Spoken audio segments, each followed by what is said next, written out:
सबसे बड़ा चैलेंज मुल्क में सियासी इस्तेकाम लाना है। नवाज शरीफ की रिवायात शहबाज शरीफ और शहबाज शरीफ की रिवायात अब मरियम नवाज आगे बढ़ाएंगी। वो तमाम तबकात की खिदमत करेंगी। राना सनाउल्लाह कहते हैं कि मुआशी इस्तेकाम सियासी इस्तेकाम से मशरूत है। पंजाब की सियासत से बदतहजीबी और बदतमीज़ी का कल्चर ख़त्म करना है, इससे मुल्क अदम इस्तेकाम का शिकार हुआ। स्पीकर मलिक अहमद खान की सदारत में इजलास शुरू हुआ तो सुन्नी इत्तेहाद कौंसिल के अरकान ने एहतजाज शुरू कर दिया। जो यहाँ पे मियाँ नवाज शरीफ साहब ने पंजाब के वज़ीर आला के मनसब पे रहते हुए जो है वो कायम की हैं, उसके बाद उन रवायात को मियाँ शहबाज शरीफ साहब ने आगे बढ़ाया है।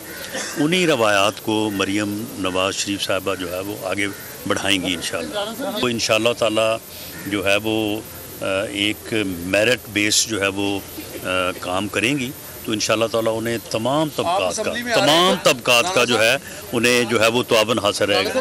पंजाब में जो सियासत है ओवरऑल पूरे पाकिस्तान में, उसमें जो बदतमीज़ी का, बदतहजीबी का और सियासी इख्तलाफ को दुश्मनी का रंग देने का जो सिलसिला जो है वो पिछले 4-5 साल से जो है वो जारी है, जिसकी वजह से पाकिस्तान जो है वो सियासी अदम इस्तेहकाम का शिकार है।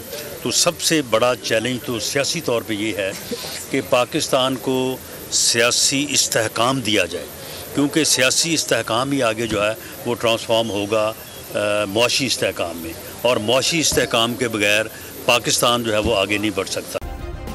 सब्सक्राइब करें और बेल दबाएं ताकि कोई खबर रह न जाए।